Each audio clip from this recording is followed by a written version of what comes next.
여러분 안녕하십니까? 시사쇼 이것이 정치다의 윤정호입니다. 이재명 민주당 대표에 대한 체포동의안이 오늘 밤 아마 국회에 접수될 걸로 보입니다. 체포동의안이 국회에 도착하면 24일 일단 본회의에 보고를 하고요. 27일 본회의에서 처리가 될 예정입니다. 표결을 앞두고 여야 공방 한층 거세지고 있는데요. 전운이 감돌기 시작한 국회 상황, 그리고 북한의 연이은 미사일 도발, 이 정치권 이슈들 전문가들과 바로 짚어보도록 하겠습니다. 어서 오십시오. 네, 안녕하세요. 네, 오늘 이재명 대표가 모든 의원들에게 문자를 보냈다고 합니다. 특히 비명계 의원들과는 잇따라 만나기도 하면서 이탈표 최소화에 나선 걸로 알려지고 있습니다. 반면 민주당 내부에서는 이 대표가 없어도 민주당은 말살되지 않는다.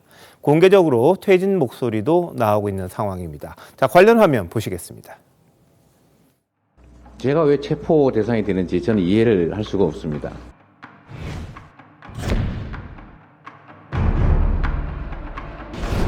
이재명이 윤석열의 사냥감이 되어 있습니다. 정치검찰 독재정권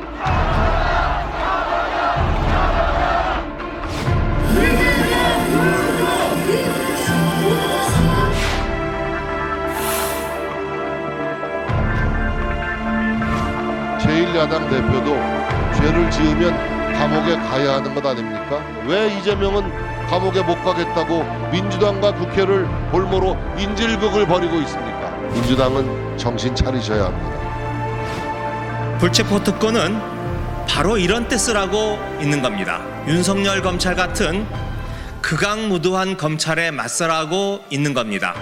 민주당은 당당하게 체포 동의안을 부결시킬 것입니다.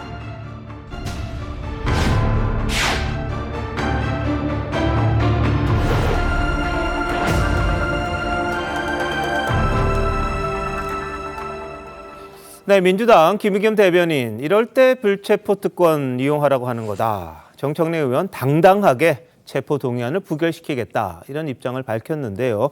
자, 최우영 편집장님, 민주당 입장 어떻습니까? 민주당으로서는 지금 이재명 대표 체제를 계속 가져갈 수밖에 없다, 이런 사람들, 이렇게 생각하는 사람들이 다수 아니겠어요? 네. 저희가 그 확인을 해보면 아직까지는, 뭐 나중에 어떻게 될지는 모르겠습니다만은, 아직까지는 민주당 다수는 그래도 이재명 대표에 대한 체포동의안을 국회에서 가결시키면 안 된다는 쪽이 훨씬 더 압도적으로 많은 걸로 저희는 그렇게 파악을 하고 있거든요. 예. 그렇기 때문에 지금 이재명 대표와 친명계 지도부가 어차피 민주당을 장악하고 있고요. 비명계 입장에서는 일부 이탈표가 예상이 됩니다. 네. 이상민, 조홍천 의원 등 일부 예상은 됩니다만은, 조홍천 의원은 지난번 방송 인터뷰에서 사실은 넌지시 찬성표를 던질 것이다 하는 의원들이 꽤 많다, 이런 표현을 썼는데, 그 숫자가 얼마나 되는지 그건 현재 분명히 드러나지는 않고 있고요. 그러다 보면 아마 이제 일주일 남았습니다. 27일이면 그 일주일 사이에 어떤 급변 상황이 오지 않는 한 네. 아마 부결되지 않을까. 근데 그 전까지는 그 급변 상황을 뭔가 만들기 위해서 국민의힘은 국민의힘대로, 네. 또 민주당은 그걸 막기 위해서 민주당대로 상당한 노력을 할 것이고, 그것이 결국은 네. 이 공방을 격화시키는 이런 형국을 초래할 것이라고 봅니다. 예. 자, 민주당 입장은 이해가 되는 바 있습니다만, 불체포 특권이라든지 면책 특권이라든지 국회의원의 특권을 내려놓겠다고 했던 이재명 대표 입장이라서 이게 과연 그럼 본인의 평소 소신과 맞느냐, 여기에 대한 의문이 하나 제기가 되는 게 있고요. 또 민주당이 너무 당당하게 불체포 특권, 그러니까 체포동의안을 부결시키겠다, 이렇게 말하는 게 과연 적절하냐, 여기에 대해서는 어떤지 모르겠어요. 저 장윤주 변호사 어떻게 생각하세요? 말씀 주신 것처럼 불체포 특권을 내려놓겠다라는 네. 것을 또 이재명 대표가 대선 후보 시절에 했던 이야기이기 때문에요. 그 부분에 대한 비판이 있다는 것도 겸허히 받아들여야 될 것 같습니다. 다만 이제 민주당에서 이야기하는 것은 그 대선 후보 당시에 불체포 특권을 내려놓겠다 했을 때 그때의 상황과 지금은 좀 사정 변경이 있는 것이다라는 주장이 기본적으로 깔려 있다라고 봐야 될 것 같습니다.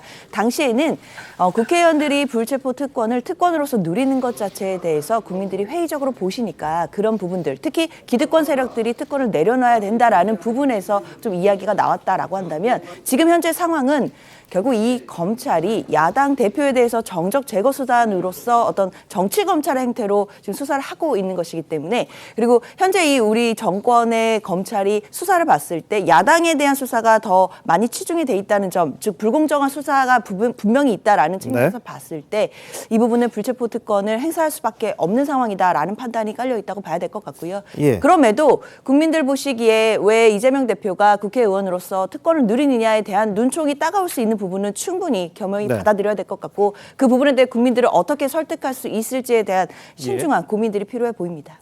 예, 자 이재명 대표는 오늘 뭐라고 했는지 체포 동의안과 관련한 입장 한번 보시죠. 체포동의안이 오늘이나 된다고 하는데 체포동의안이 오신대요?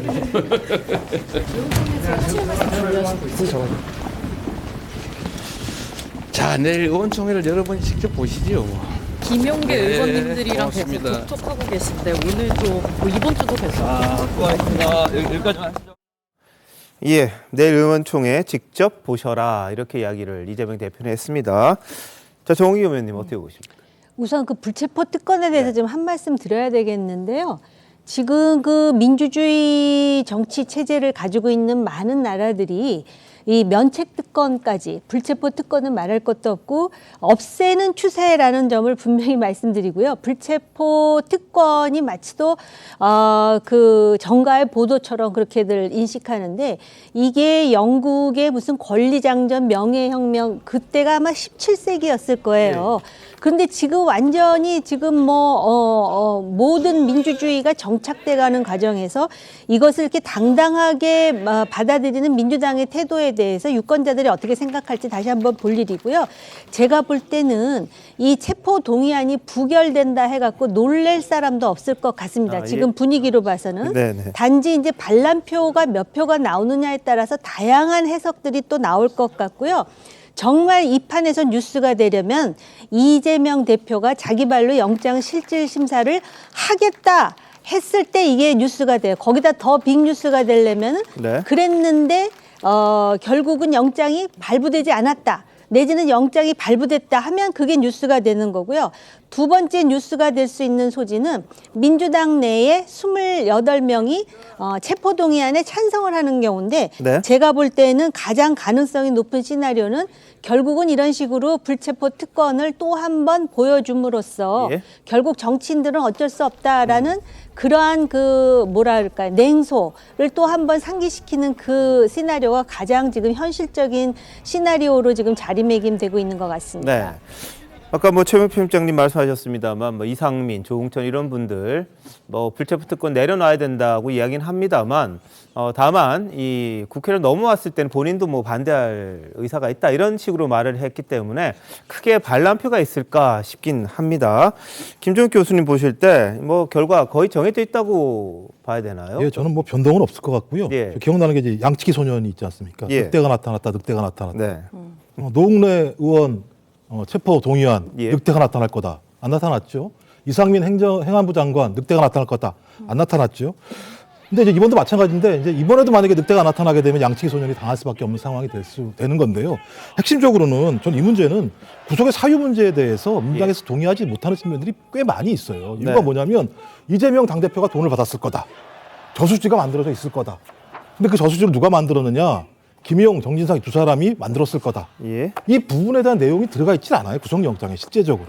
그런 상황이기 때문에 지금까지 이재명 당대표에 대해서 검찰이 수사를 계속했던 내용들에 대한, 그래서 많은 국민들이 공부를 했던 내용들은 들어가 있지 않은 상황인 거죠. 그러니까 범죄라고 명징하게 확정될 만한 내용들이 들어가 있지 않은 상황에서 구속영장을 청구했다고 얘기하는 건 정치적인 수사, 정치적인 영장이 아니냐라고 판단하는 것이고, 정치적인 영장 또는 정치적인 수사에 대해서 야당은 그것을 막아낼 수 있는 권한이 무엇이 있을 것인가?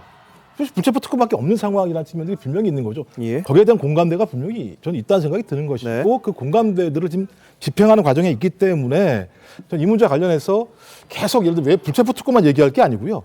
검찰이 얘기하고 있는 영장 청구, 구속의 사유라고 하는 형사소송법에 들어있는 내용만큼 검찰이 그런 수사 내용들, 영장 내용들을 제시했는가라고 하는 논쟁이 더 중요하다고 생각을 합니다. 예. 자, 근데 앞서 검찰은 이재명 대표에 대한 구속영장을 청구하면서 이 범죄의 중대성을 이유로 들기도 했습니다.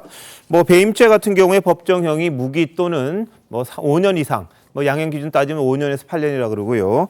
이 성남FC 관련 제3자 뇌물입니다만 이 경우에도 역시 법정형 무기 또는 뭐 10년 이상, 뭐 양형 기준에서 뇌물을 뭐 굉장히 적극적으로 요구했으면 11년 이상 또는 무기징역 뭐 이런 이야기가 나오거든요. 그래서 이 검찰이 주장하는 바에 따르면 상당히 중형이 예상된다.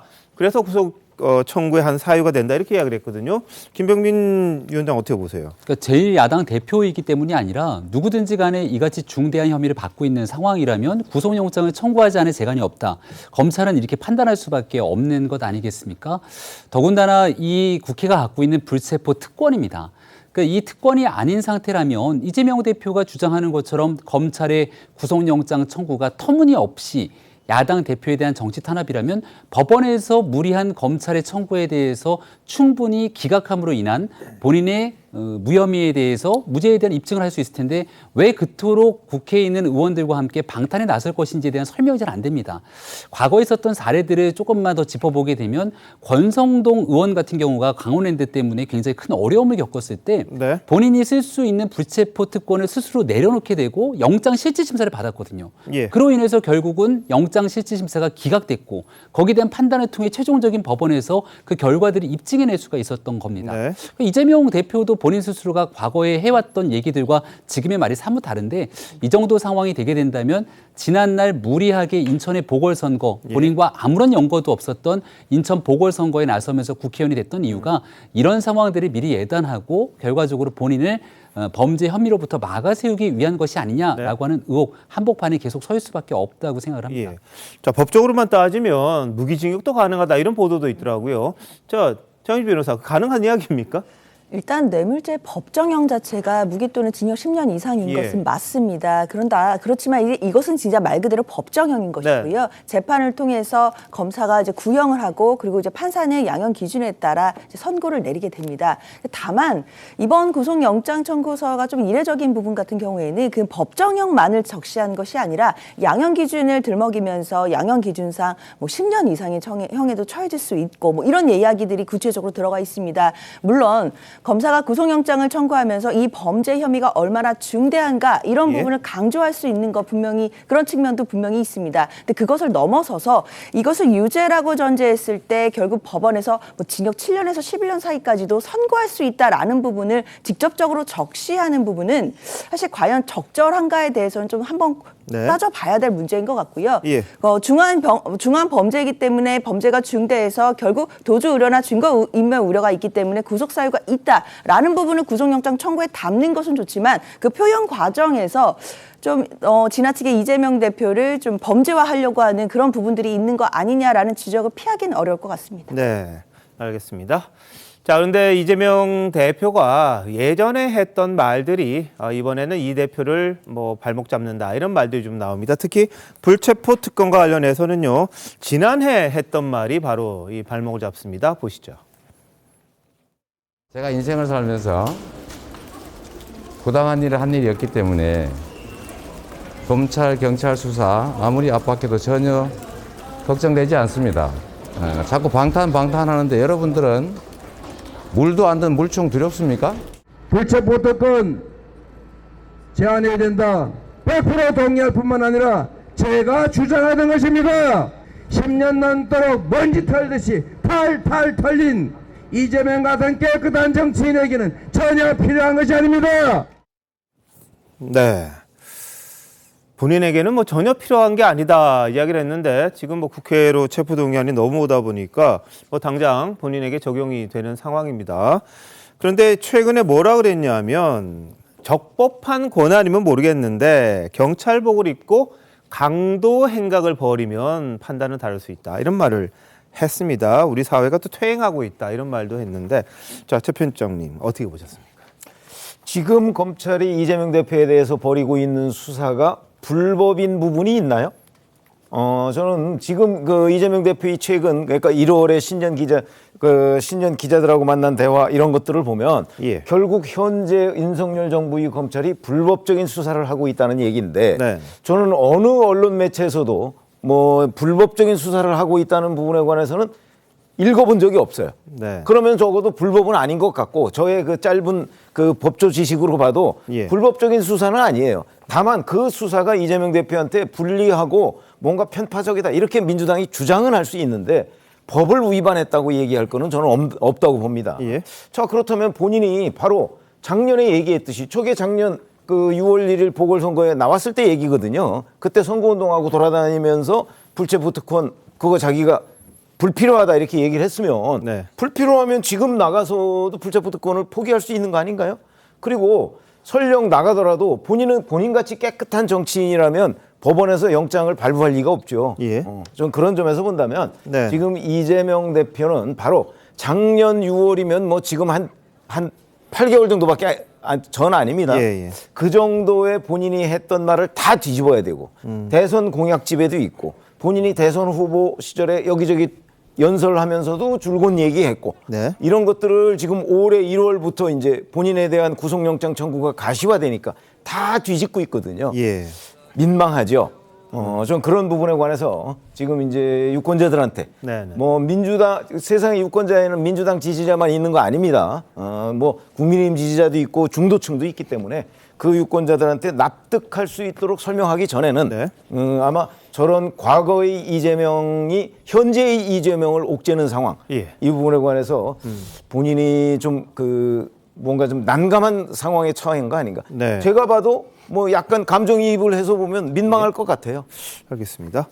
자, 그리고 뭐 이 구속영장 청구 그리고 뭐 구속의 요건 중에 하나가 뭐 도주 또는 증거인멸 이런 게 있습니다. 그런데 이 대표가 과거 변호사 시절에 이 고소 사건에 연루된 다음에 경찰 수사 피해서 전국으로 도주했던 전력, 그 자서전에 기록해 놓았던 게 있습니다. 그리고 또 다른 사건에서도 인근 교회로 이 도주했던 것들이 또 있거든요. 그러다 보니까 이 대표에 대해서 뭐 법원이 만약 들여다본다면 이런 게 작동이 될 거냐 뭐 이런 궁금증을 가지신 분도 있어요. 자, 2002년 변호사였던 이 대표가 검사를 사칭했던 일이 있었죠. 그래서 이 KBS PD와 공무원 혐의로 고소가 됐었는데 일단 과거 발언 한번 보시죠. 검사 사칭은 제가 한 게 아니라 방송국 PD가 사칭해서 전화하는 것을 제가 검사 이름을 알려줬다는 이유로 누명을 쓴 겁니다. 공무원 자격 사칭 문제는 부정부패에 대한 이 폭로 행위 때문에 생긴 일이었다라는 점들을 좀 이해해 주시면 좋겠고요. 자, 그런데 그때 이 자서전에 보면 고소 내용대로 검사 사칭했다고 말하면 곧바로 구속될 수밖에 없었기 때문에 이 동생 인적사항 부르고 경찰 검문에서요. 그리고 평창에 뭐 도착해서는 모두에게 연락하고는 휴대전화 배터리를 빼버렸다. 뭐 이런 굉장히 치밀함 이런 게 보였고, 근데 이 사건 구속돼서 나중에 이 벌금 150만 원 유죄 확정 판결을 받은 적도 있습니다. 그리고 성남시립의료원 설립 조례 발의를 위해서 성남시민운동 서명운동 주도하다가 이 특수공무집행방해죄로 고발당했는데 이때는 시청 바로 옆에 이제 교회 건물로 들어갔다는 그런 내용들을 본인이 또 적어놓은 적이 있어요.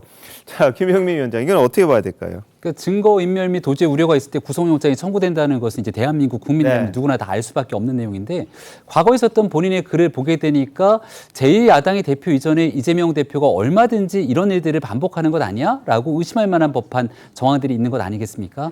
한때 이재명 대표가 과거 정치인으로서 강연했을 때였던 것 같은데요. 문제가 생기면 이 휴대전화 안에 모든 게 들어있다. 휴대전화를 던져서 인멸 등에 대한 얘기를 했기 때문에 그 뒤로 유동규 전 본부장이 휴대전화 던지고 했던 상황들에도 과거에 있었던 그런 발언들이 회자가 된 적이 있지 않습니까? 지금 제1야당 대표이기 때문에 설마 도망가겠어라는 얘기를 하게 되는데요. 과거에 박원순 전 시장이 갑자기 사라졌던 예들이 있고요. 오거돈 전 시장 같은 경우가 갑자기 시장직을 그만두고 난 다음 사라졌던 예들을 다시 고민해 보게 된다면 제1야당 대표라도 지은 죄의 혐의가 굉장히 중대하고 또 언제든지 증거인멸 도주의 우려가 있다면 이러한 과거에 있었던 예들을 비추어 봤을 때 검찰 입장에서는 구속영장 청구할 수밖에 없겠구나라는 생각이 들어서 과연 만약 영장실질심사를 가게 되면 법원에서도 발부할 가능성이 너무 높기 때문에 결국 마지막 순간 할 수 있는 마지막 조치는 방탄밖에 없는구나라는 생각이 저는 강하게 듭니다. 예, 정 변호사님, 만약에 예전 거 한 20년 전이긴 한데 이런 전력 같은 게 이게 좀 참조가 됩니까? 어떻습니까? 사실 영장 실질 심사를 실제로 하게 된다고 하더라도 이 과거의 일들이 참작되기는 좀 어려울 것 같다라는 개인적인 생각이 듭니다. 왜냐하면 지금은 너무 상황이 달라졌기 때문일 텐데요. 당시 과거에 이런 도주 전력이 있었다라는 부분은 당시 성남시에서 시민단체들과 뭐 변호사로서 활동을 하면서 뭔가 그 파크뷰 뭐 특혜 분양 의혹을 폭로한다든지 이런 사건들이 연루되면서 있었던 일들로 알려져 있습니다. 그 과정에서 과거에 뭐 이런 도주 행각을 벌였던 것과 지금 현재 제1당 야당의 당대표로서 그리고 지난번 대선의 유력한 대선 주자였던 사람이 이런 의혹을 받는 상태에서 대한민국 어디로 도망을 갈 수 있겠습니까? 사실상 지금 도주의 우려를 생각하는 것은 좀 어려운 거라고 생각이 들고요. 다만 구속의 사유로서 증거인멸 우려를 그렇기 때문에 검찰에서도 조금 더 면밀히 검토를 해야 된다라고 들여다본 것 같은데 증거인멸 우려 같은 경우에도 뭐 나중에 계속 이야기가 나오겠지만 물증 부분에 대해서 뭐 이원석 검찰총장도 이미 검찰이 뭐 증거를 차고 넘치게 갖고 있다라고 하니까요. 그런 상황에서 그렇다면 이재명 대표가 인멸할 증거가 과연 남아있는지에 대해서도 한번 잘 생각해 봐야 될 것 같습니다. 알겠습니다. 뭐 아까 좀 언급을 했습니다만 뭐 이상민 의원 같은 경우 또 박지원 전 민주당 비대위원장 그리고 노무현 정부에서 청와대 홍보수석을 했던 조기수 교수 그리고 당내에서 비주류이자 쓴소리 계속해왔던 김혜영 전 최고위원 자 불체포 특권 다 내려놓으라고 이야기를 합니다. 박영선 전 의원도 마찬가지고요. 그럼에도 불구하고 일부에서는 아까 김의겸 대변인처럼 이 불체포 특권은 극악무도한 검찰에 맞서라고 있는 거다. 지금 써야 한다. 이런 주장들이 지금 맞서고 있는 상황이어서 민주당이 이제 뭐 결과적으로는 어떻게 될지 모르겠습니다만 이 부분에 있어서 거의 답은 나온 게 아니냐 이런 생각들을 많이 하십니다. 이런 민주당의 움직임에 더해서 지난 주말에는 이 대표의 구속영장 청구에 반발한 지지자들 대규모 집회를 열었고요. 보수단체들은 이 대표를 구속해야 한다며 맞불 집회 열었습니다. 그때 주말 상황 한번 보실까요? 이게 나라냐? 이렇게 묻는 국민의 고통과 분노 결코 무시하지 마십시오. 그 미약한 개인들이 거대한 촛불의 강물로 현 정권을 책임을 물어 끌어내릴 만큼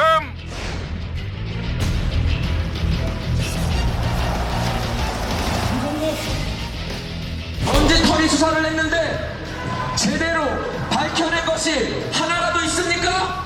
정치검찰 독재정권 윤석열을 타도하자!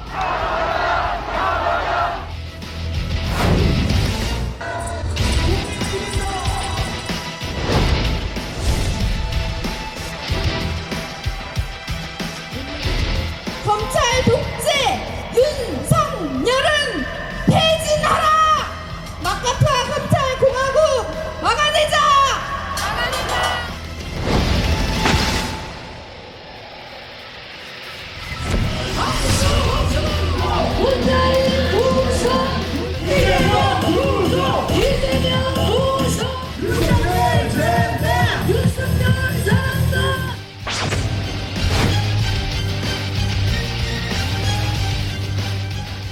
네, 지난 주말도 양쪽으로 갈려서 윤 대통령을 비판하는 집회, 이재명 대표 구속을 요구하는 집회 이렇게 또 이 대결하는 모습이 보였습니다.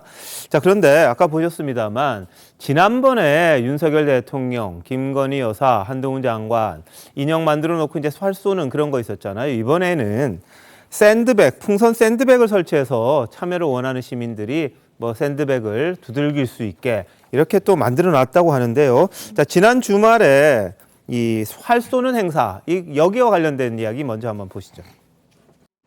그 친북 단체가 그 대통령과 여사님 뭐 이렇게 또 한동훈 장관의 얼굴을 붙인 인형에 들고 인형을 놓고 활을 쏘는 퍼포먼스를 보였습니다. 뭐 저는 그냥 저거 혐오 표현에 가까운 거라고 보고요. 다 떠나서 그냥 보기에 좀 후집니다. 저게 무슨 아름답거나 뭐 위트가 있거나 유머 있는 것도 아니지 않습니까? 그냥 저는 후져 보인다. 설마 저 장소에 가시지는 않았을 것 같습니다. 제 생각에.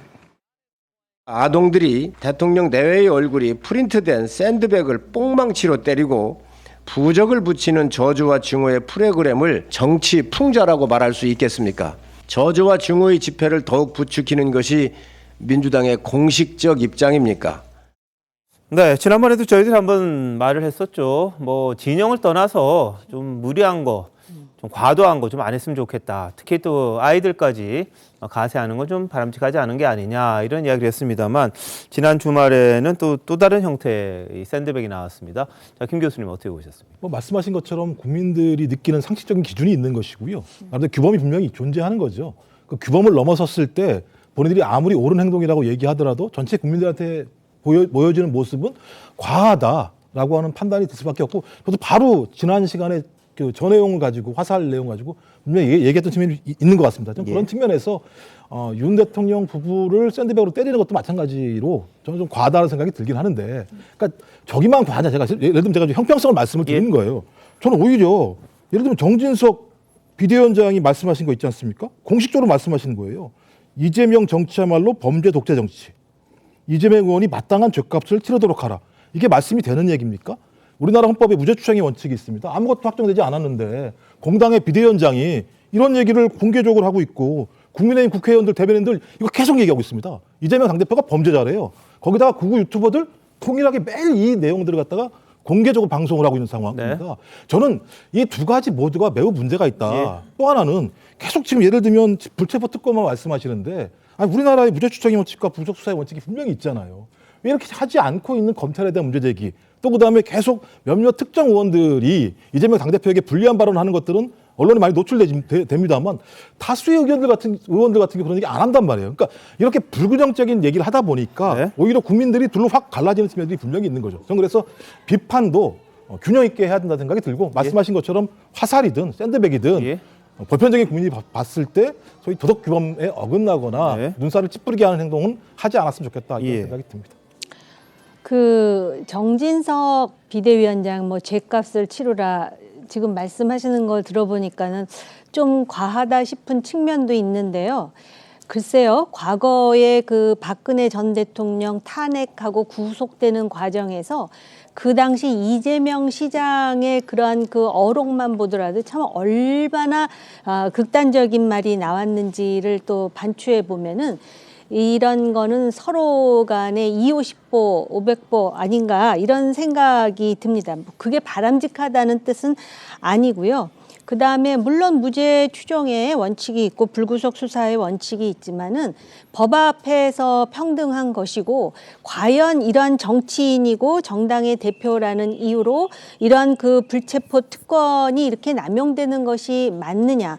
왜냐하면은 실제로 지금 이재명 대표가 대표이기 때문에 정적을 죽이기 위해서 하는 게 아니라 애초에 대장동이라든지 성남FC라든지 기타 등등의 문제가 이재명 대표가 대표 아닐 때부터 먼저 나왔었어요. 근데 그 문제 때문에 이재명 대권 후보가 갑자기 대표가 되고 그 전에 또 국회의원이 되고 했던 것이니까 본말이 전도됐다라는 걸 알 수가 있고요. 그다음에 저 지금 단체들의 그런 극단적인 시위와 관련해서 한 말씀 드리자면은, 한동훈 장관이 그 말을 했네요. 윗드와 유머가 없다 이런 말을 했는데, 우리나라 사람들이 해악이 풍부한 사람들이에요. 그러니까는 상대방을 비판하더라도 뭔가 정말 위트 있게, 그러면서 상대방을 아프게 할 수 있는 해악적인 비판이 있을 텐데 네. 정말 총기 소유가 안 되는 나라였기에 망정이지, 우리나라의 총기 소유가 허용됐다면 어떤 그악한 일이 일어났을까라는 불필요한 걱정까지 하게 만드는 저런 일련의 상황들에 대해서 정치권의 또 의원들이 이런 이야기를 하기보다는 사회적으로 이거는 정화가 되어야 될 일이에요. 그러니까 서로가 조심하고 상대방을 비판하더라도 금도를 넘지 않으면서 네. 실제로 상대방이 정말 아프도록 할 수 있는 여러 가지 방법이 있을 것 같아요. 제가 한 가지 생각한 게 있는데 그건 나중에 말씀드릴게요. 알겠습니다. 자, 뭐 총기 이야기를 하셨는데 우리나라 대한민국 국민들 다 이성적인 국민이기 때문에 그게 허용되더라도 극한적인 그런 일들은 없지 않을까 다 믿습니다. 그런 부분은요. 다만 이제 과도한 부분에 대해서 서로가 자제하는 부분, 그런 분위기가 좀 있어야 되지 않겠냐 이런 취지로 말씀을 드린 거고요. 앞서 언론을 통해서 검찰의 73쪽 분량의 영장 청구서 정치권 뜨겁게 달구고 있습니다. 이 대표는 18쪽 분량으로 반박을 했습니다만, 자, 근데 일단 대장동과 관련한 배임 혐의 확정 이익이냐 아니면 초과 이익에 대한 조치가 왜 없었느냐 이걸 두고 입장이 엇갈리죠. 이 대표가 최근에 무슨 이야기를 했냐면 당시 부동산의 경기 예측이 쉽지 않았다. 그래서 확정 이익을 확실하게 하는 게 더 바람직했다. 이런 입장이었거든요. 일단 들어보시죠. 확정 이익을 초과 이익 환수를 안 했냐 이렇게 말씀하시는데 예측 못할 하락이 생기면 업자들은 손해를 보게 돼 있었고 저희는 확정 이익을 갖게 돼 있었다라는 말씀드립니다. 행정은 투기가 아닙니다. 벤처하면 안 되는 거죠. 언제나 확정해서 보수적으로 안정적으로 해야 되기 때문에. 검찰은 왜 그것밖에 환수하지 못했냐? 땅값이 오를 걸 왜 예상하지 못했냐? 업자들이 이익을 도모한 거 아니냐라는 이유로 배임죄라고 합니다. 그리고 땅값이 예측치보다 더 오를지 예측보다 더 나빠질지 어떻게 합니까? 예측보다 경기가 나빠지면 수입이 줄어드니까 왜 고정액으로 안 했냐? 배임이다 이렇게 얘기할 겁니까? 네, 그러자 검찰은 구속영장에서 이렇게 이야기를 합니다. 8년 전 이 대표의 말을 끄집어낸 겁니다. 어떤 내용이었습니까? 저게 뭐 처음부터도 사실은 이 대장동은 실패할 수 없는 사업이다. 이렇게 저희도 여러 차례 말씀을 드린 적이 있고 바로 이재명 당시 성남시장도 저기 지금 쭉 나옵니다. 2015년 2월에 성남시의회에서 발언을 한 것이 있죠. 네, 그렇죠. 이 분양사업 진행에 우려가 없다. 그러니까 떨어질 가능성 없다 이런 얘기죠. 그다음에 2015년 7월에 보면 이거는 황금알을 낳는 사업이다. 이렇게 얘기를 했고요. 12월에 블로그에는 5천억 원대 이권이 보장된 사업이다. 이렇게 얘기를 했고 2018년 1월 페이스북에는 이걸 신도시로 만들면 적어도 9천억 원 정도의 이익이 예상된다고 얘기를 했습니다. 2018년 1월에는 대장동 분양이 수익으로 실제 들어오기 시작할 시점이거든요. 그러면 저 9천억 원이라는 건 이번에 검찰이 그 대장동과 관련한 총 이익을 산출한 규모 이게 대개 한 9,600~700억 정도 됩니다. 그거하고 매우 유사합니다. 그러면 저렇게 2015년 그러니까 8년 전부터 대장동은 황금알을 낳는 사업이라고 얘기를 해온 사람이 자 경기를 어떻게 예측하느냐 이렇게 얘기를 하고 있거든요. 물론 경기 예측 잘 안 되죠. 그렇기 때문에 초과 이익 환수 조항이라는 것을 꼭 넣어야 된다는 겁니다. 경기 예측이 안 되니까. 왜냐하면 2015년부터 대장동 사업이 진행이 되는데 이와 관련한 실질적인 수익이 들어오는 것은 4년쯤 뒤입니다. 그러면은 4년 사이에 부동산 경기가 어떻게 될지 모르잖아요. 모르니까 고정이익도 확보해야 되고 또 초과이익이 나왔을 때는 그거를 성남도시개발공사가 어떻게 환수할 것이냐 하는 장치는 예를 들어서 평택 현덕지구나 이런 데 보면 다 들어가 있습니다. 기본적으로 들어가 있습니다. 왜 그걸 기본적으로 넣을까요? 부동산 경기는 예측 불가능이니까. 그런 점에서 보면 지금 예측이 어려웠다는 이재명 대표의 저 해명은 본인의 과거 페이스북이나 블로그나 이런 데 썼던 얘기하고도 완전히 틀리고 그다음에 일반적인 어떤 시행 사업의 관공사 시행하고 있는 그 과정의 관행과도 완전히 틀리고 그러니까 결국 검찰이 그걸 배임으로 보고 있는 겁니다. 알겠습니다. 과거에 썼던 글이 다시 한번 이재명 대표의 배임 혐의를 더 강화시키는 게 아니냐 이런 이야기가 나오는 겁니다. 또 검찰은 이 대표가 추가이익 환수 건의도 받아들이지 않고 여러 차례 묵살했다 이런 주장도 했습니다. 앞서 이 대표가 초과이익 환수 조항에 대해서 뭐라고 이야기했는지 한번 보시죠. 그 지사님께서는 민간의 개발 이익 규모나 초과 이익에 대해서 단 한 번도 보고 받으신 적이 없으시죠? 자, 의원님, 제가 말씀드리는 것처럼 세상에는 OX만 있는 게 아니고 흑백만 있는 게 아닙니다. 구체적 세부 내용을 보고받지는 못했지만 그러면 제가 준비한 질의가 있습니다. 대략적 내용은 당연히 저희가 결과 보고를 구두로라도 받지요. 당초 실무팀이 보고할 때 초과이익 환수 규정이 포함이 되어 있었는데 결제 과정 7시간 만에 삭제가 되었습니다. 이익 배분은 도시개발의 핵심 사항이기 때문에 시장님이 결제를 했거나 저는 보고됐다고 생각하고 있습니다. 초과이익 환수 규정을 삭제했다 이렇게 또 나한테 보고했을 거다 이렇게 주장을 하시는데요. 정확하게 말씀드리면 초과이익 조항을 삭제한 게 아니고 추가하자고 하는 일선 직원의 건의를 받아들이지 않았다. 이게 팩트입니다. 네, 그런데 검찰에서는 추가이익 환수할 수 있는 기회 최소 여러 차례 있었다 이렇게 봅니다. 언제냐 하면 일단 2014년 11월 공사가 공동주택 분양 사업에 참여해야 된다는 게 있었고 적정 이익을 한 70%로 산정한 게 있었고 공모 지침서 공고 후에도 시정 기회가 있었는데 안 했다는 거고요. 그리고 사업협약서 분양 시점 단가 적용 내부 의견 무마했고 필지 매각 승인 때 택지 감정가 상승 반영해야 한다 이런 것도 있었는데 이게 또 안 됐다 이렇게 검찰에서는 주장을 하는 겁니다. 그러니까 특정인을 봐주기 위해서 결국은 이 초과이익 환수라든지 성남에 이익이 될 수 있었는데 이걸 하지 않았다는 게 이제 검찰의 주장인 거거든요. 장 변호사 이건 어떻게 보십니까? 사실 이제 검찰의 시각과 이재명 대표 측의 입장이 좀 갈리는 부분이 이런 부분들인 것인데요. 결국 대장동 사업이라는 이제 큰 사업을 진행하면서 이재명 대표는 민과 관이 합동으로 그러니까 이 사업들을 진행해 가는 과정 속에서 최종 결재권자로서 정책적인 판단, 그러니까 고도의 재량 행위로서의 정책 판단을 했다라는 입장입니다. 그 과정에서 말씀드린 것처럼 확정 이익으로 성남시가 이익을 가져오는 부분 같은 경우에도 그 직전에 위례신도시 사업 같은 경우에는 50% 비율로 했을 때 그 분양했던 업자라든지 건설업자들이 비용을 부풀려서 실제 가져갈 이익들을 줄여가는 모습들을 보았기 때문에 이제 대장동에 와서는 확정 이익으로 가져가는 것이 더 낫다라는 정책 판단을 했다는 것입니다. 네. 근데 그 부분에 대해서 이제 검찰은 계속 의심의 눈초리를 거두지 않고 있는 것인데요. 예. 이런 식으로 초과이익 환수를 할 수 있는 조항들이 어떤지 아니면 70%를 처음에 그 주무부서에서 보고서를 썼었던 부분 이런 부분들을 다 지적하면서 네. 어떻게 보면 이 대장동의 이익들을 더 환수할 수 있었는데도 안 한 거 아니냐라는 의심하는 것인데요. 네. 결국 말이 길었지만 핵심적인 것, 본질적인 것은 배임의 고의가 있었는지 없었는지입니다. 네. 이렇게 민간에게 어떻게 보면 천문학적인 이익을 몰아주는 데 있어서 이재명 당시 시장이 정말 성남시를 배신하고 이 민간에게 부정한 이익을 몰아줄 만한 그런 고의가 있어서 한 것인지 아니면 정책적인 판단을 한 것인지 네. 이 부분인데요. 이 부분에 대한 입증이 과연 잘 이루어질 수 있을지에 대해서는 구속영장 청구서에 있는 내용만으로는 사실상 부족한 게 아닌가라는 네. 의견들도 많이 있습니다. 자, 검찰에서는 여러 차례 이 직원들이 건의를 했는데도 이를 무시했다.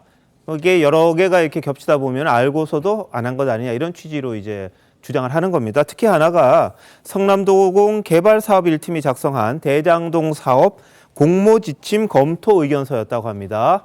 근데 여기 보면 사업 수익이 클수록 이 공사 이익을 개선할 여지를 만들어야 한다. 이런 내용이 담겼다는 거예요. 근데 이 의견도 받아들여지지 않았다는 그런 내용이 담긴 것 같거든요. 이게 한겨레의 단독 보도라고 나온 건데 어떻게 보십니까? 이게 지금 2014년도부터 단계를 밟으면서 나왔던 많은 일들을 조정할 수 있는 기회들이 있었음에도 불구하고 당시 성남시장이었던 이재명 시장이 이 모든 것들을 묵살했기 때문에 이른바 대장동 일당들 민간업자들이 엄청난 천문학적 수익을 가져갔다는 것 아닙니까? 돌이켜보면 많은 일들에 대한 정황들이 나오게 되죠. 도시개발공사를 설립했던 이유, 설립하는 과정에 영향력을 행사했던 당시 시의회 의장 등이 나중에 화천대유에 들어가서 일을 하게 되는 개연성이라든지 지금 이 도시개발공사에서 나오고 있는 많은 얘기들은 그 당시 누가 가장 이 내용들을 잘 알겠습니까? 유동규 전 본부장이 중간에 들어가서 했던 역할들이 있기 때문에 관련된 내용들에 대한 증언들이 또 쏟아지고 있는 상황 아닙니까? 문제를 제기했고 했던 이 도시개발공사의 김문기 전 처장 같은 경우는 극단적인 선택을 통해서 정말 안타까운 일까지 발생하게 됐는데 왜 이런 일들이 발생하게 됐는지에 대한 내용들을 하나하나 순차적으로 따져 들어가게 된 것이죠. 이재명 대표가 얘기하고 있는 것은 본인은 관여하지 않았고 여기에 대해서 민간이 갖게 되는 리스크가 크기 때문에 그 내용들을 내가 어떻게 다 산정하냐 얘기를 합니다만은 이런 내용들이 불법이 아니라 합법적으로 추진될 수 있는 시장의 권한이라고 하게 된다면 지금 있는 지방자치단체에서 수천억 대의 천문학적 이득들을 누구나 가져갈 수 있도록 해도 아무 문제가 없으면 대장동 2탄, 3탄, 4탄이 대한민국 도처에 나오게 되는 것 아니겠습니까? 관련된 적절한 의심 속에서 구속영장이 청구된 것이 아니라 수차례의 강제 수사를 통해서 나왔던 증거들을 바탕으로 아마 영장이 청구됐은 것으로 보이기 때문에 여기에 대한 입증, 이제 재판을 통해서 이뤄지게 될 것이라고 생각합니다. 알겠습니다. 자, 성남FC 후원금 관련으로 한번 넘어가 보겠습니다. 이 대표는 지급된 돈이 후원금이 아닌 광고비다 이런 주장을 합니다. 지난달 이 대표 목소리 먼저 들어보시죠. 이재명이 성남시장으로서 성남시의 기업들을 유치해서 세수를 확보하고 일자리를 만든 일이 성남 시민구단 직원들이 광고를 유치해서 성남 시민의 세금을 아낀 일이 과연 비난받을 일입니까? 적법한 광고 계약을 하고 광고를 해주고 받은 광고 대가, 광고비를 굳이 무상의 후원금이라고 우깁니다.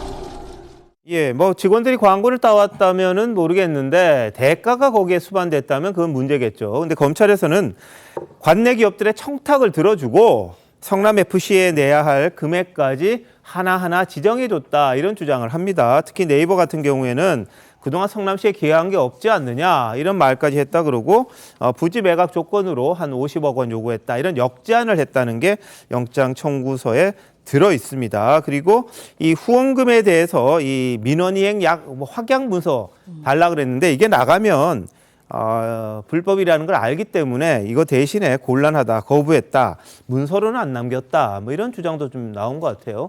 뭐 어떻게 보십니까? 그 구속영장을 꼼꼼하게 읽어보면요. 이 부분이 굉장히 상세하게 기록이 돼 있습니다. 예. 무슨 얘기냐면 2014년 1월 1일에 성남FC가 설립이 됐거든요. 네. 그런데 그 전에 이제 성남 1화가 이걸 매각을 한 거 아닙니까? 예. 그때 처음에는 이걸 어떻게 운영을 할 것인가를 가지고 당시 이재명 성남시에서 굉장히 검토를 많이 하고 한때 포기 선언까지 했습니다. 예. 그러다가 이제 갑자기 됐고요. 그 다음부터 일반 공모도 하고 기업들한테 타진을 했는데 기업들이 후원을 안 하겠다고 합니다. 네. 그러니까 이제 2014년 1월 1일부터 성남FC가 설립이 됐는데 한 6월, 7월쯤에 가니까 시 예산을 일단 70억 원을 투여를 했거든요. 투입했는데 이게 다 떨어져 가는 겁니다. 그래서 그 당시에 부도 위기 뭐 그런 게 이제 문서로서 다 확보가 돼 있습니다. 성남시 체육진흥과에서 당시 시장한테 성남FC 이러다가는 공급도 못 줍니다. 이제 이렇게 되니까 그때 바로 그 시점에 그 즈음에 이제 네이버, 두산건설 뭐 이런 데하고 접촉을 하는 과정이 쭉 들어가 있고요. 그런 것들이 네이버 문건 같은데 지금 다 나오잖아요. 예. 그 문건에 있는 그 정리 문건 같은 거 그걸 지난번 1월 10일에 이재명 대표가 그 성남지청에 가서 그거 보고서 뭐 당황했다 이런 보도도 나왔습니다. 그런 걸 보면 검찰이 꽤 꼼꼼하게 이 부분에 관해서 수사를 한 것으로 보이고 뭐 그런 것들이 이제 이재명 대표는 지금 그게 후원 광고비인데 그걸 왜 후원금으로 지금 그 의유를 하려고 하느냐 이렇게 주장을 하는지 모르겠으나 구속영장에 굉장히 상세한 내용들이 있어서 아마 법정에 가도 이재명 대표가 그걸 뒤집기 쉽지 않을 것이다. 저는 그렇게 봅니다. 알겠습니다. 그러니까 이 성남FC에 후원하는 게 뭐 정상적인 광고비 그냥 일반 직원들이 발품 팔아서 좀 부탁해서 해줬다 그런 문제가 안 될 겁니다. 근데 다만 이게 뭔가를 들어주고 했다면 논란이 되는데 이 청탁의 대가로서 뭔가를 받으면 안 된다는 걸 알고 있었다는 게 이제 검찰의 주장입니다. 그래서 네이버에 대해서도 뭐 문건으로는 못 만들어주고 그냥 했던 거고 또 두산건설로부터 현금 후원을 받았는데 이건 성남FC라는 걸 계속 하나도 이렇게 노출을 안 시키려고 애를 썼다. 이런 또 검찰의 주장이 있습니다. 그러니까 헌금 기부 체납은 당시에 불법이었기 때문에 이 어디에다 하는지를 좀 뭉뚱그려서 그러니까 문화예술체육공공부문에 기여한다. 이런 식으로 하고 성남FC라는 거를 특정하지 않은 그런 식으로 했다. 알고 있었던 거 아니냐 뭐 이런 주장인 겁니다. 그러다 보니까 검찰이 뭐 네이버나 두산건설 관계자도 입건해서 조사 중이라고 하고요. 차병원 민원 해결하면서도 이 대표가 직접 후원금 액수를 정했다. 이게 검찰의 주장인데 자 김종혁 교수님 이거 어떻게 증명될까요? 말씀하신 것처럼 검찰의 주장인 거죠. 그리고 아까 말씀하신 당황했다는 건 검찰이 본 이재명 당대표가 검사가 볼 때 당황했다고 판단한 거기 때문에 그 당황이라고 하는 객관성은 아직 확인이 안 된다는 말씀을 드리고 싶고요. 저도 동일하게 구속영장 영장 내용을 봤는데 그러니까 예를 들면 성남FC를 통해서 제3자 뇌물을 받았다고 얘기하고 정치적 이득을 얻었다고 얘기하는데 제가 그 내용도 제가 볼 때는 사실과는 다른 내용들이 꽤 많이 있어요. 말씀하신 것처럼 정치적 이득을 얻으려고 했던 것이 아니라 소위 성남FC라고 하는 부분들 성남 자체가 그 당시에 재정이 좋지 않았기 때문에 받지 않으려고 했던 측면들이 더 컸던 거죠. 받지 않으려고 했었는데 그 당시 새누리당 성남시 시의원 같은 경우가 소위 FC 서울 인수해야 된다고 얘기를 했었고 그 당시 민주당 시의원들도 얘기를 했었고 그런 상황에서 어쩔 수 없이 그것들을 수용한 것이고 수용한 다음에 성남시가 조례를 만들어서 시장한테 조례상으로 얘기를 해요. 기업들이나 단체에 가서 이 재정을 확보할 수 있는 노력을 해야 된다고 얘기를 하고 있습니다. 그러니까 제가 볼 때는 일단 기본적으로 성남 FC라고 하는 부분과 관련해서 성남시장이 다양한 방식으로 활동을 해야 된다라고 하는 부분들을 강제한 내용이 조례에 있다라는 말씀을 좀 드리고 싶은 상황인 것이고요. 또 하나는 계속 지금 광고비라고 얘기를 하고 있는데 후원금이라고 얘기를 하고 있는 거잖아요. 지금 검찰에서 주장하는 내용들은. 그러니까 지금 정당하게 광고비를 받아서 광고를 했기 때문에 아무런 사유가 없다라고 하는 것이고, 또 하나는 부정한 청탁을 받았다고 얘기를 하는 건데, 예를 들면요, 부정한 청탁이라고 얘기하는 건 이재명 당시 성남시장이 두산과 네이버에게 무엇인가 부탁을 해서 제3자인 성남 FC 시민구단에게 돈을 줬다라는 얘기잖아요. 그러면 그 부정한 돈을 네이버하고 두산도 만들어냈을 거 아닙니까? 근데 제가 볼 때 네이버와 두산에 대해서는 제가 볼 때 기소 안 했어요, 이 부분과 관련해서. 그러니까 제3자 뇌물이 정확히 확인이 되려면 그 제3자에게 뇌물을 주는 그 돈 자체를 만들었을 거 아닙니까? 만들었으면 그것도 불법이잖아요. 그 불법에 대해서는 예를 들면 적시가 제대로 안 되는 상황들이에요. 이런 걸 쫙 봤을 때 제가 볼 때는 무리한 기소가 아닌가 생각이 들고, 그런 측면에서 이재명 당대표는 계속 이것은 후원금이 아니라 광고비다. 광고비를 받아서 광고를 했다. 아무런 문제가 없다. 성남시장은 성남FC 문제와 관련해서 이런 일을 하도록 성남시 조례에 적혀져 있다. 그 일을 한 거다. 저는 이 내용들이 왜 앞으로 그러면 다른 모든 구단들, 그 소위 이제 그 기업이 갖고 있지 않은 지자체가 갖고 있는 모든 기관들 같은 경우도 다 그렇게 광고비 받았어요. 그럼 전수조사 하실 건가요? 근데 이와 관련해서 두산건설 전 대표는 기소가 됐고요. 기소가 됐고, 그다음에 성남시의 팀장 한 명이 또 기소가 돼 있습니다. 거기다가 이제 이 돈을 만든 것 자체가 불법은 아니죠. 만들어서 전달한 것이, 부정한 청탁을 받고 전달한 것이 이제 불법이기 때문에 아마 그런 부분과 관련한, 그러니까 지금 네이버나 뭐 차병원 같은 데는 아직 기소는 안 돼 있거든요. 그 아마 추가 기소를 할 것으로 그렇게 예상이 됩니다. 지금 이제 나와 있는 인허가권은 지방자치단체장이 갖고 있는 권한 아니겠습니까? 근데 그 인허가권을 남용해서 여기에 대해서 인허가를 해주지 않게 되는 상황으로 압박을 하게 되고, 여기에 본인에게 정치적 이득이 될 수 있는 성남 FC라고 하는 구단에 돈을 낼 때만이 여기에 대한 대가성으로 인허가를 핸들링할 수 있다면, 이런 방식으로 기업에게 부당한 압력을 행사하게 되는 것들, 이게 이제 불법과 위법의 소지들이 상당히 볼 수 있다는 내용들이 이곳저곳에서 나타나는 것 아닙니까? 결국 여기에 대한 합리적 의심만 가지고 구속영장을 청구하게 됐던 내용들이 아니라 관련된 내용 속에서의 강제 수사 등으로 여기에 대한 기업들의 공문, 문건 등에 대해서도 확인을 한 것 아니겠습니까? 기업들, 특히 네이버 같은 기업 입장에서는 여기에 대한 신사옥 인허가 등 합의 이행을 문서로 약속해달라고 성남시에 요구했다고 하는데 이 내용을 받아들여지지는 않게 되죠. 그러니까 이재명 대표가 성남시에 있었던 상황 속에서도 이러한 내용들이 문제가 될 소지가 있으니까 문서로는 남기지 않았던 것인데, 그럼 기업들 입장에서는 왜 이 같은 요구들을 했는 것인가? 결과적으로 인허가권을 갖고 있는 성남시에 이와 같은 성남FC 등에 대한 후원금을 뇌물로 인해서 필요한 문제들을 해결하려고 했던 것으로 볼 수밖에 없기 때문에, 이런 방식으로 만약에 기업들의 인허가권들이 결과적으로 성남시장, 지방자치단체장의 막강한 권한 속에서 움직이게 된다면 기업들이 기업할 수 있는 자유, 권리들이 침해될 수밖에 없기 때문에, 저는 이거 재판 결과 판단을 받게 되면 분명하게 유죄로 결론 날 가능성이 매우 높은 사건이라고 생각합니다.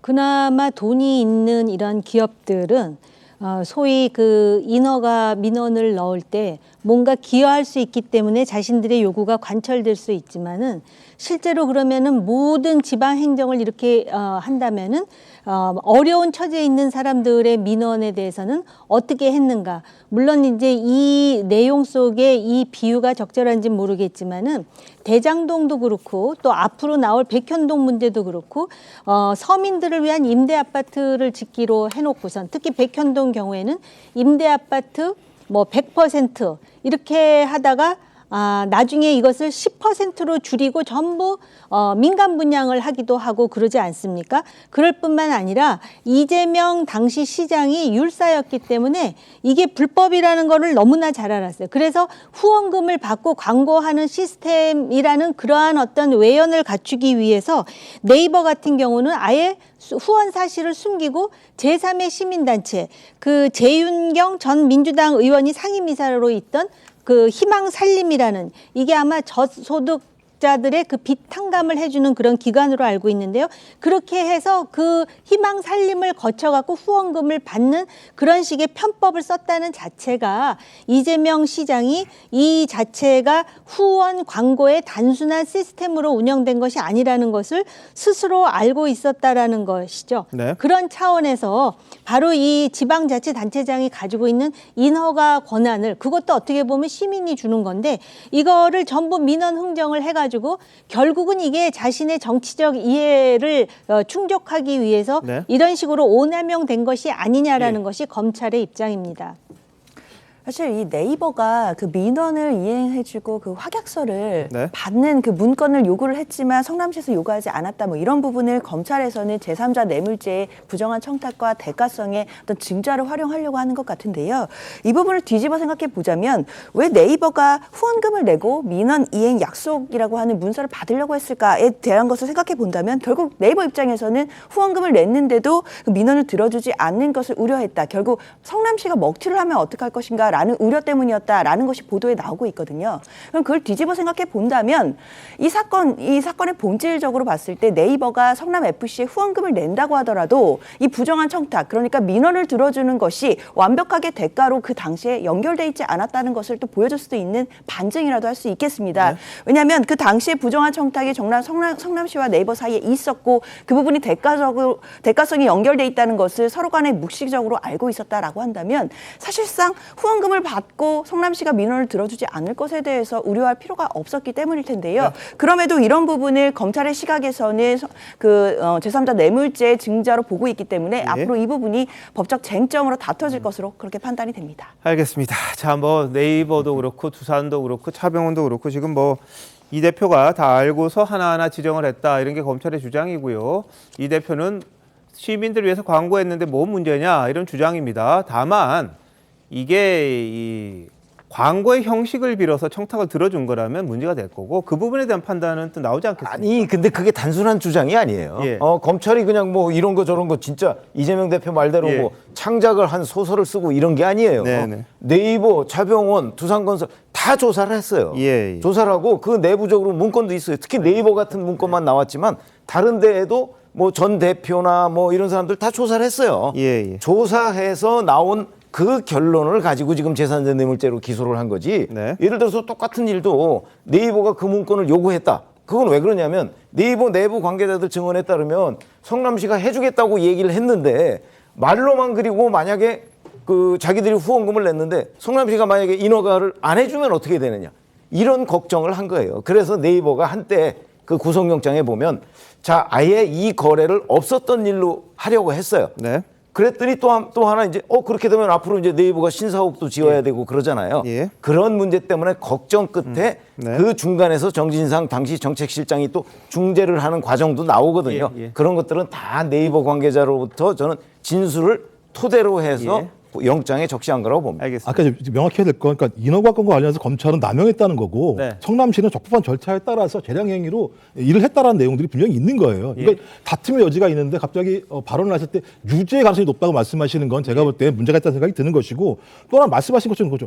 광고비와 그다음에 말씀하신 인허가권과 관계는 서로 차이가 없다는 얘기를 하는 건데 네. 그렇게 따지면 예를 들면 대구FC 2년간 50억 원, STX 조선의 경남FC 5년간 200억 원 이것도 마찬가지인데요. 그렇게 따지면 200억 원을 괜히 주겠습니까? 그냥? 예. 말씀하신 것처럼 그런 논리에 의한다면 알겠습니다. 또 다른 인허가권이 있다는 얘기인 건데 이렇게 얘기하게 되면 모든 예를 들면 이렇게 광고비를 지원해주는 내용들은 모두가 인허가권이 걸려있다라고 판단할 수밖에 없는 측면들이 분명히 있기 때문에 그러니까 과도한 대신에 해석을 드리는 겁니다. 그 기업에 뭐 필요한 걸 들어줬는지 안 들어줬는지 그거 보면 되는 거 아니겠습니까? 그 증거 관계가 더 중요한 거죠. 그런 거고 그냥 돈을 냈다고 해서 문제가 되는 게 아니라 뭐 필요한 거 가령 부분 긁어주고 그 돈을 받았다면 그 문제가 될 테니까 보험 판단 한번 기다려보시죠. 그러니까 20쪽 내부에 재량 행위로 다 했다라는 내용들이 들어가 있기 때문에 그 부분에 대해서는 네. 한번 따져보죠. 네. 현금 기부가 안 되는 부분을 어떻게 했는지 그런 데 대한 것도 좀 논란이 되니까요. 자, 그런데 김만배 씨 구속영장 다시 청구돼서 재구속됐습니다. 김만배 씨의 입이 굉장히 중요하다 이야기가 나오는데 자, 김병미 교수 어떻게 보세요? 일단은 김만배 씨 입장에서는 구속이 되고 난 뒤에도 본인의 재산과 돈을 지키기 위해서 입을 좀 다물 가능성이 있지 않겠는가 생각됩니다만은 과거에 구속이 풀리고 나서 극단적인 선택을 시도했던 일부 내용들이라든지 여러 가지 상황들을 보게 된다면 재구속이 되고 난 다음 심정이 흔들릴 가능성도 여전히 남아있다고 보거든요. 최종적으로 이재명 대표의 구속영장 청구, 국회에서 어떤 판단이 나오게 되는지 추가적인 상황들이 지켜보게 되면서 김만배 씨 입장도 바뀔 가능성이 있다고 봅니다. 알겠습니다. 김만배 씨와 이재명 대표 간의 사이가 어떠냐 이걸 놓고도 뭐 설왕설래 말이 많습니다. 자, 이것도 다 만약에 기소가 된다면 그쪽에서 또 법원에서 드러날 부분인 것 같은데 여하튼 김만배 씨의 입이 굉장히 중요해졌다는 거 많은 분들이 아실 것 같습니다. 자, 다음 이슈입니다. 북한이 18일 대륙간 탄도미사일 ICBM이죠. 화성 15형을 기습 발사했습니다. 뭐 당연히 발사야 기습을 하겠죠. 근데 오늘 오전에 단거리 탄도미사일 2발도 또 연달아 발사를 했습니다. 자, 영상 준비했습니다. 거리 989km를 4,015초간 비행하여 조선동해 공해상의 목표 수역을 정확히 타격했으며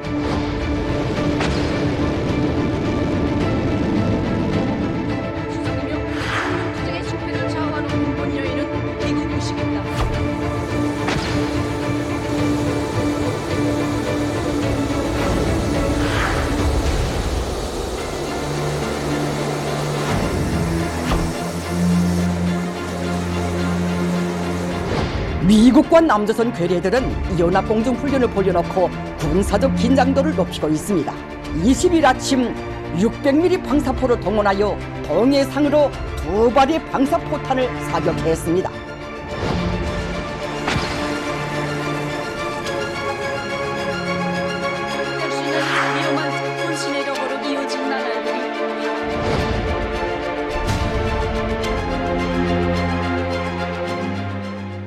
네, 김정은은 미사일 쏘고요. 김여정은 협박하고요. 그런 상황입니다. 그리고 ICBM 쐈습니다. 자, 이런 일련의 사태들, 뭐 명령 9시간 만에 쐈다. 자기들은 성공했다. 이렇게 주장을 합니다. 자, 양욱 의원 어떻게 보십니까?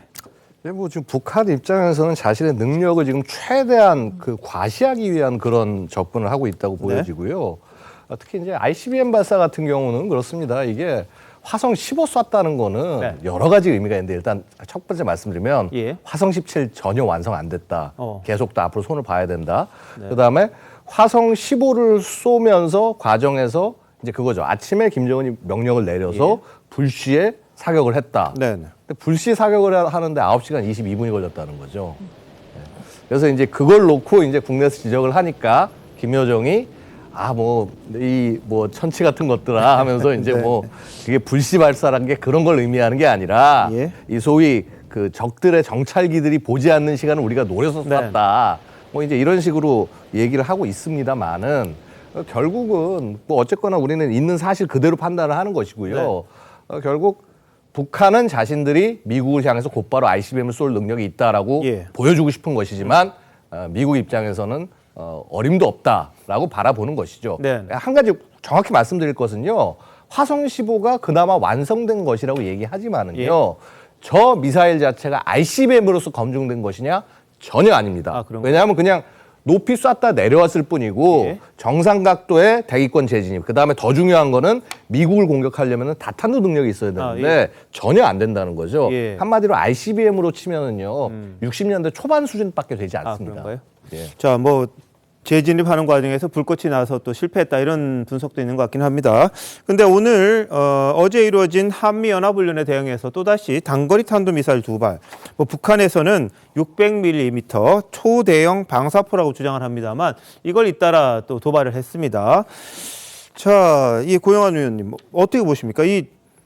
왜 이렇게 자꾸 북한에서는 나서는 겁니까 지금? 그러니까 이제 저도 양욱 의원 말씀에 저도 전적으로 동의를 하는데 18일 날 쏜 거는 그러니까 20일 날 쏜 거는 서부전선 장거리 포병대라 그랬는데 서부전선 장거리 포병대면 3군단 이하 부대거든요.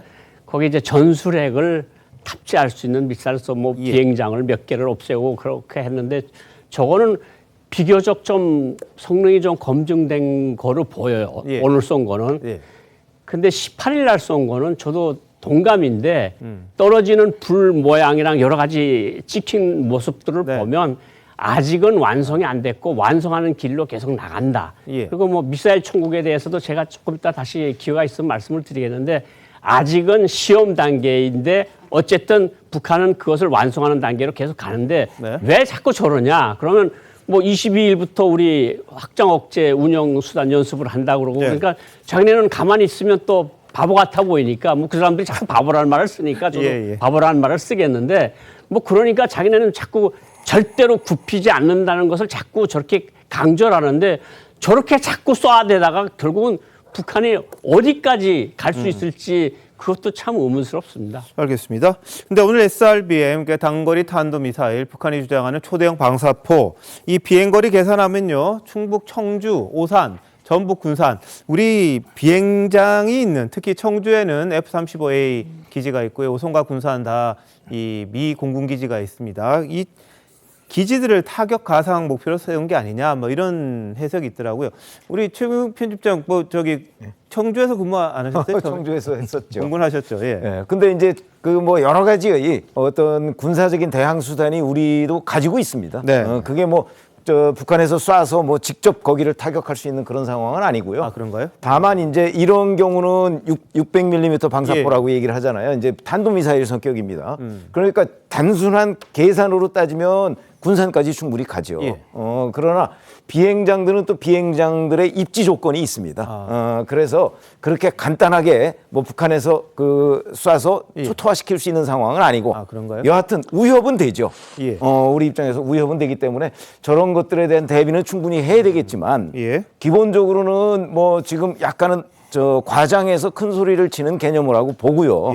그러다 보니까 우리도 이제 여러 뭐 한미 연합 훈련으로 전략 자산으로 뭐 맞대응을 하고 있는 거 아니겠습니까? 저는 그런 과정에서 공방에 오가고 있고 지금 김여정 부부장이 얘기하는 거는 정말 엄청난 과장을 해서 그 우리에 대해서 뭐 타격을 금방이라도 할 수 있는 것처럼 얘기를 하고 있는 것에 불과하다 이렇게 생각합니다. 자, 북한 주장이 그거예요. 이 정밀 공격 무기 체계가 있는데 자기들은 한 비행장마다 1문, 그러니까 4발을 할당해 놨다. 이걸 쏘면은 그냥 우리 뭐 청주 비행장, 뭐 오산, 군산 다 초토화되고 그냥 초반에 다 끝낸다. 이런 주장을 하는데 자, 양욱 의원 어떠세요, 그거는요? 그러니까 이제 그게 사실이라면은 예를 들어 지금 북한 얘기하는 거기에 자기들이 전술핵 탄두를 탑재해서 공격한다는 얘기입니다. 그런 뜻인가요? 이제 그래서 만약에 핵 공격이라고 한다면은 그러면 당연히 그런 결과를 낼 수도 있겠죠. 근데 일단 한 가지요. 북한은 지금 KN-25 그렇게 600mm 직경의 이 굉장히 작은 크기의 발사체에 들어갈 전술핵 탄두가 없습니다. 지금 당장 KN-23, 24에 장착할 핵탄두도 지금 못 내놓고 있는 상황에 언제 KN-25에 장착할 그 작은 걸 만들어낸다? 뭐 이거 상당히 북한으로서는 목표긴 하겠지만 아직까지는 상상의 영역인 것이고 자, 그다음에 KN-25라고 하는 것은 사실은 이제 뭐 탄도 그러니까 예를 들어서 이제 저런 게 안 되죠. 변칙 기동이 안 되는 미사일이에요. 그럼 뭐냐 하면은요. 이거 우리 군이 가진 뭐 패트리어트 팩3나 아니면 천궁2 같은 것으로 다 요격이 가능합니다. 그런가요? 그래서 이게 사실상 지금 북한이 자신들이 주장하는 것만큼의 효과를 얻을 수가 없다. 결국 뭐냐 하면은 지금 북한이 계속하는 것은 우리는 너희보다 어떻게든 세라고 하는 그런 인식을 만들어주고 싶어서 지금 굉장히 오바를 하는데 사실 그렇습니다. 이게 처음에 한두 번이야 겁을 먹고 그런 거 생각할 수 있지만 이게 거짓말도 정도껏을 해야지 수준이 너무 지나치게 되면은 이제 진지하게 받아들이기 힘들어진다는 것이죠. 두 가지 차원에서 좀 봐야 될 것 같은데요. 우선 1980년대에 소련을 방문했던 미국의 군사 전문가들이 소련의 여러 가지 무기 체계를 직접 목도하면서 어떻게 이러한 그 낡고 썩은 무기로 우리와 그동안 맞짱을 떴지 그랬었다는 거예요. 그럼에도 불구하고 지금 러시아가 여전히 그 핵 공격에 있어서 미국의 맞수라고 할 수 있는 거의 유일한 나라가 아닌가라는 점을 우리가 한번 그 생각해 봐야 될 부분이고요. 그다음에 북한에서 이렇게 정밀 공격 무기를 강조한다는 것은 아직까지도 자기들도 정밀하지 못하다는 것을 있어서 양 박사님 말씀 맞다나 알고 있어요. 근데 더 무서운 건 뭔지 아십니까? 정밀하지 못하기 때문에 무서운 거예요. 저게 어디로 떨어질지 아무도 예측할 수 없기 때문에 사실은 이게 테러 무기입니다. 그래서 핵무기도 제대로 만들지 못한 것에 대해서 우리가 더티밤, 더러운 무기, 더러운 폭탄이라는 표현을 쓰거든요. 지금 북한에서 만들어내는 이 더티밤에 더해서 더티 미사일, 더러운 미사일 이런 거와 관련해 갖고 그 정밀도라든지 또는 살상력이라든지 첨단 능력이라든지 뭐 다탄도 이런 것은 아직도 요원하다 할지는 모르겠으나 그럼에도 불구하고 저것이 만에 하나라도 테러 무기로 대한민국 어딘가 청주 근처, 군산 근처에 떨어졌을 때 국민들이 느껴야 될 그 패닉 상황 이런 부분에 대해서 우리가 이제부터 경계해야 될 건 맞고 전략자산 개진으로 미국이 지금 우리한테 생색낼 상황은 이미 넘어섰다. 뭔가 준비가 필요하다라고 생각을 해요. 알겠습니다. 김여정 노동당 부부장 오늘 도발이 어제 있었던 한미 군사행동의 상황에서 이루어진 거다. 태평양을 우리 사격장으로 활용할 거다. 이런 위협을 했는데요. 오늘은 뭐 육성은 나오질 않았고요. 지난해 나왔던 이야기 한번 보시죠. 우리는 반드시 강력한 대응을 해야 합니다. 대응도 아주 강력한 보복성 대응을 가해야 합니다. 짐승보다 못한 추악한 쓰레기들의 배후에서 괴뢰 버스 패당이 얼마나 흉악하게 놀아대고 있는가를 우리는 낱낱이 새겨두고 있습니다. 동족보다 동맹을 먼저 쳐다보는 것들, 동족이라고 시대착오적인 생각을 가진다면 그보다 더 무서운 자멸 행위는 없습니다. 남조선 괴뢰들이야말로 우리의 불변의 주적이며 네, 자 북한의 ICBM 도발 직후에 우리 한미 전략 폭격기 B-1B를 보냈죠. 2대를 괌에서 한반도로 출격시켰습니다. 그리고 F-35A, 미 공군 F-16 공중 전력 10대도 참여해서 연합편대 비행도 하면서 북한에 대응을 하긴 했습니다. 오늘은 또 이 대북 제재, 독자 대북 제재까지 하면서 북한에 대한 압박을 하고는 있습니다만, 저 고영하 원장님, 솔직히 이제 저거 한다고 북한이 할 것도 아니고 사실 저희가 할 수 있는 게 뭐가 있을까요? 아니 그런데 그 이전에 그 미소가 이제 냉전 시기에 사실은 그 스타워즈라고 생각이 나시지 않습니까? 그러니까 미국이 스타워즈 계획을 내놓고 러시아 그걸 따라하다가 결국은 러시아가 붕괴한 거 아닙니까? 따라 못 가서. 근데 저는 북한이 우리보다 경제 규모가 거의 100분의 1도 안 되는 나라가 또 미국에 비하면 한 10,000분의 1도 안 될 것 같은데 저게 미국을 따라서 1대1로 강대강으로 계속 맞서 나가겠다고 하는 말도 참 그게 참 말이 안 된다고 생각하고 이제 김여정 부부장 연설을 들었는데 딱 우리 대학생 때 골기대 할 때 그 모습 그대로거든요, 사실은. 그러니까 저런 말투로 저런 용어를 쓰면서 저렇게 대응을 하는 걸 보면 야, 북한이라고 하는 나라는 진짜 60년대나 80년대나 2000년대나 2020년대나 똑같다. 그리고 미국은 우리의 그러니까 미국이 공중 우세를 떠벌리면서 우리를 어쩌볼라 그러는데 우리는 미군 비행기가 뜨기 전에 아예 비행장부터 아예 핵폭탄으로 다 멋지게 때려서 아예 그걸 상쇄시키겠다 이런 논리거든요. 그런 걸 보면 저 북한 사람들 지도자들이 머릿속에 과연 어떤 것들이 들어가 있을까 굉장히 궁금하기도 하고 저도 북한에서 살다 왔지만 저런 말을 들으면 참 황당하다는 생각이 많이 듭니다. 알겠습니다. 자, 김재욱 교수님 어떻습니까? 지금 북한의 도발이요. 한미 연합 훈련을 하게 되면 북한은 공포죠. 스텔스 같은 경우는 저희 확인이 안 되는 상황이기 때문에 북한은 공포스러운 상황들을 극복하기 위한 다양한 노력을 하는 것이고요. 가장 중요한 문제는 우발적 충돌입니다. 어떤 형태로든지. 그러니까 그쪽의 기술이 좋건 나쁘건 상관없이 우발적 충돌이 발생했을 때 희생을 당하는 것들은 남북한에 있는 어떤 국민들 또 주민들이기 때문에 이 문제를 관리하는 게 되게 중요한 것이고요. 가장 중요하게는 지금 얘기하는 게 북한의 기술이 낮다고 하더라도 다 아시겠습니다. 문재인 정부 때 진보나 보수 다 모두 마찬가지입니다만 북한이 위협이라고 얘기했었잖아요. 근데 윤석열 정부 들어오면 위협이 아니겠습니까? 위협인 거죠. 그러니까 계속 고도하고 있는 핵 능력을 고도하고 있다라고 얘기하는 건 어떤 형태로든 전력을 증강하는 것이고 전력을 증강한다라고 하는 측면들은 소위 서로의 강대강이 더 큰 대치를 할 수밖에 없는 상황. 거기다가 예를 들면 고체 연료나 핵탄두 증산이라고 얘기하는 건 소위 과거와 같이 예방적인 측면이 아니라 실제적인 전투도 전쟁도 할 수 있다는 얘기이기 때문에 저는 북한의 상황 자체를 확대 해석할 필요는 없습니다만 그렇다고 하더라도 그들의 대응 능력 증강에 대해서 어떻게 적절하게 대응할 것인가라는 측면들에 대해서 면밀하게 계산을 해서 상황 관리를 하지 않게 된다면 저 이 상황 자체들을 통합적으로 예를 들면 억제할 수 있는 능력 자체들이 네. 우리의 생각과 다르게 벌어질 수도 있다는 생각이 들고요. 예. 또 이 문제는 우리 문제뿐만 아니라 미국 및 국제사회의 문제도 상당히 연동되어 있는 측면들이 분명히 있기 때문에 이 문제에 대해서 우리가 각별하게 주의를 기울이고 강대강으로 막아내는 방법도 분명히 있습니다만 이것과 또 반대로 어떻게 하면 대화를 통해서 문제를 풀어나갈 수 있을지에 대한 외교적인 해법도 같이 구사해야 한다고 생각합니다. 예, 지금 강대강 말씀하셨는데 제가 이 얘기만큼은 좀 바로 잡고 싶습니다.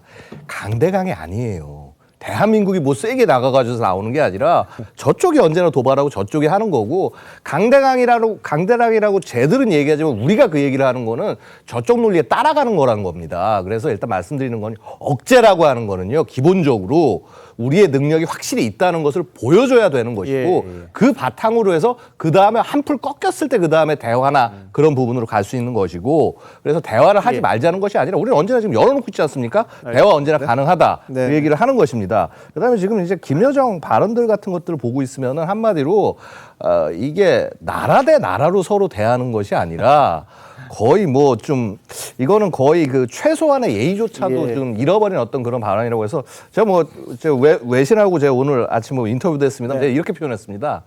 김여정은 네스티 마우스 폴 노스코리아라고 그렇게 말씀을 올렸습니다. 예. 알겠습니다. 뭐 별로 좋은 말은 아니고요. 자, 근데 이 김정은의 딸 주애 군 관련 행사에 뭐 줄곧 앞에 섰습니다. 김여정 견제한 것 아니냐 이런 분석은 나왔는데 김여정은 이제 계속해서 담화를 내놓고 있습니다. 오늘은 뭐 우표까지 나왔더라고요. 딸을 앞세운 우표까지 나왔는데 자 한번 보시죠.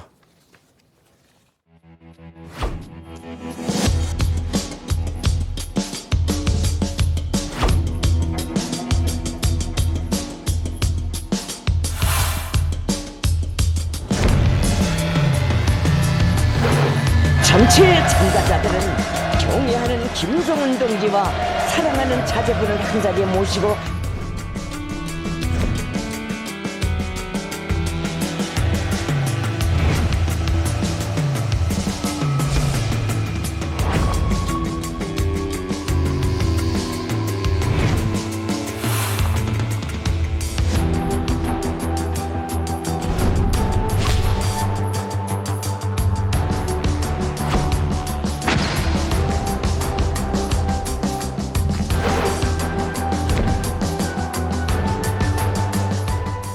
네, 10살짜리 딸을 옆에 데리고 전 국민이 보는 그리고 국가적인 행사에 저렇게 나란히 앉힌다는 거.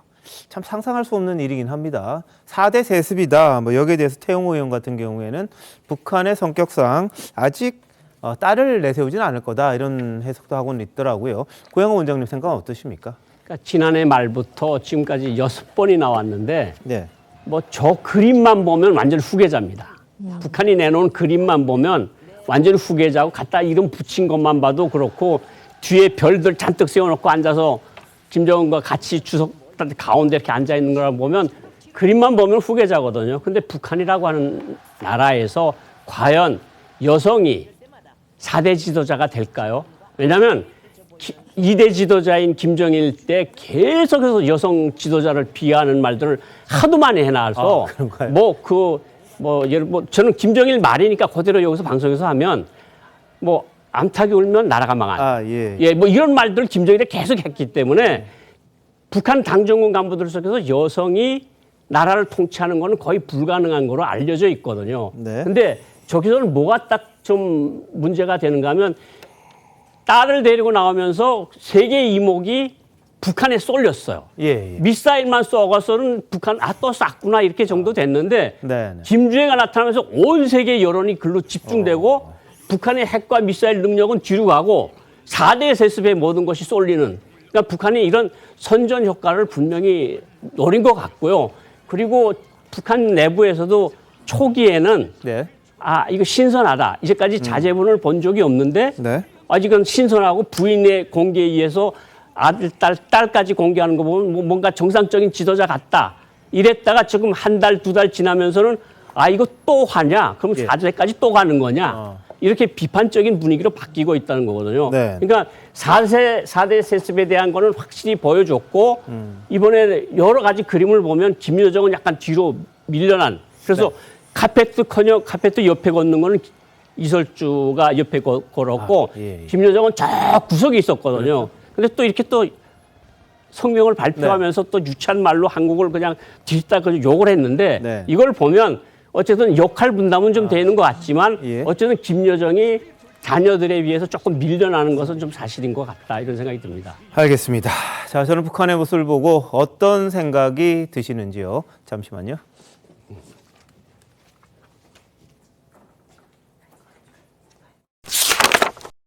대한민국 이슈의 중심, 시사쇼 이것이 정치다. 여기까지입니다. 내일 다시 찾아뵙겠습니다. 고맙습니다.